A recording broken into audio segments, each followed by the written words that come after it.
العالمين ثم الصلاة والسلام على رسول الله وبعد. waxaan halkan baaq nabadeed uga diraynaa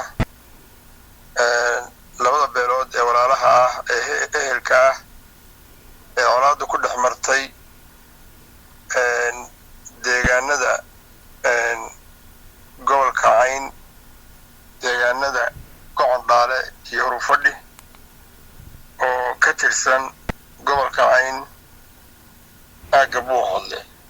labada beelood oo walaalaha ah oo ehelka ah oo Soomaaliyeed waxaan ugu baaqaynaa inay dhiig walaalnimo oo daata inay Ilaahay uga baqaan tabaaraka wa tacaala. Ilaahay tabaaraka wa tacaala walaalayaal ma ogola raalina kama aha in dhiigga qofka mu'minka iyo qofka muslimka la daadiyo. xurmadaas qofka muslimka ahi waxay ka weyn tahay oo ka ballaaran tahay Ilaahay agtiisa baytullah al-Haram. Kaabada ayay ka weyn tahay. sidaa daraaddeed walaalayaal waa in Ilaahay looga baqo oo la iska ilaaliyo. hadday dhacdo waxaa la doonayaa walaalayaal in si wanaagsan oo hufan oo sharciga Ilaahay waafaqsan oo sulxi ah oo nabadgelyo ah in lagu dhameeyo oo la isfahmo. walaalayaal waxaa nasiib darro ah colaadani inay soo noqnoqotay oo dhowr jeer hore ay dhacday. waxaadna moodaa weli xalkeedii inaan la gaadhin. dad badan waa ognahay, dad badan iyo ergooyin badan ayaa ku hawlan oo dad badan waxgarad ah oo kale iyo ergooyin beeraha dega gobolka ah.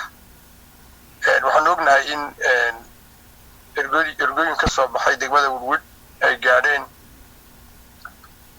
dad kale waxgaradana uu hore u joogay shirar arrintaas looga tusanayo in ay ka socdaan Buuhoodle. walaalayaal waxaan leenahay ergooyinka loo hoggaansamo labada beelood, nafta la xakameeyo, caqliga iyo garashaduna ha shaqayso. ergada waxaan leeyahay 3 mas'alo in lagu dhiso. kow, sulxa waa in Ilaahay loola jeedo, uuna ka madhan yahay wax kasta oo siyaasad ah, uuna ka madhan yahay wax kasta oo maamul ah, uuna ka madhan yahay wax kasta oo mabaadi' kale ah. waa inay ka madhan tahay, waa in Ilaahay loola jeedo. ergooyinku waa inay nadiif ka ahaadaan wax kasta oo siyaasad ah, siyaasad beel kale ama siyaasad maamul kale ama siyaasad cod kale waa inay ka madhan tahay, waa in Ilaahay loola jeedo. in yuriida islaax, haddii Ilaahay sidaa loola jeedo sulxaas yuwaffiq Illaahu baynahum, Ilaahay ayaa waafajinaya. waa samaradii ama midhaha in Ilaahay loola jeedo muwaafaqa lagu helaya. haddii la heli maayo qodobka labaad waa inay xigmad ku saleeyaan oo aad uga gungaadhaan oo aad u dhiraan iriyaan, aadna uga baaraandegaan waxa soo colcoliyey maalin kasta, waxa dhibka taagan markii laga baxaba haddana mid cusub u bilaamayso. in ergooyinku ay aad uga baaraandegaan waqti dheerna siiyaan. qodobka saddexaad, marka labadaa la isla helo xigmad in lagu saleeyo. marka labadaa la isla helo in cadaalad lagu dhiso Ilaahay dartii. 1 2 alxikma, 3 alcadaala, in cadaalad lagu dhiso oo si cadaalada oo aan eex lahayn oo aan xigto gaara lahayn oo Ilaahay loogu dhowaanayo in lagu dhiso. markaas waxaa hagaagaysa xaajadii, Ilaahayna wuu barakaynayaa, dhibkuna ummadda waa ka baxaysaa. labada beelood dhalinyaradooda waa in aad loola hadlo. waxaan dabcan inta badan dhalinyaro unbaa fudeedka iyo gacantaa leh. waa in aad loola hadlo oo aad loo wacyigeliyo. qof waxgaradihi ma aaminsani inuu waxaan ka shaqeeyo kuna lagu leeyahay. waxgaradku isaga waa iska dhibani. walaalayaal waxaad ogaataana reer Gocondhaale iyo reer Hurufadhiyo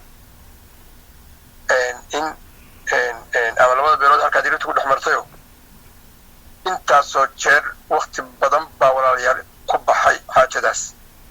dadka waxgaradka waqti badan baa kaga baxay, dana badan bay ku seegeen, xoog badan baa kaga soo noqotaa inta walaal dadkiina u naxa dadka ehelkiina u naxa ergooyinka u naxa danay leeyihiin hawlay leeyihiin waxa weeye maalin walba in laydin kahdo oo laydin dhibsado yidhaahdo maantana ma iyagiiba wax idinka idin qabsooma ma aha wax idin qabta ma aha marka waxaan leenahay oo kusoo gunaanadaynaa ilaahay tabaaraka wa tacaala looga boqo waxaan aada ugu holconaynaa in arrinkaas siyaasad laga fogeeyo sulux laba beelood oo walaala ah wax ka dhaafsiisan in aan la geynin xaajada ilaahay tabaaraka wa tacaala waxaan ka baryayaa inuu qulubta isu soo jeediyo ilaahay tabaaraka wa tacaala waxaan ka baryayaa inuu tubta toosanna wada tuso waxa shar wadana ilaahay inuu sharkooda ummadda ka qabto wixii khayr wadana ilaahay inuu khayrkaas waafajiyo هذا وصلى الله وسلم على نبينا محمد وآله وصحبه وسلم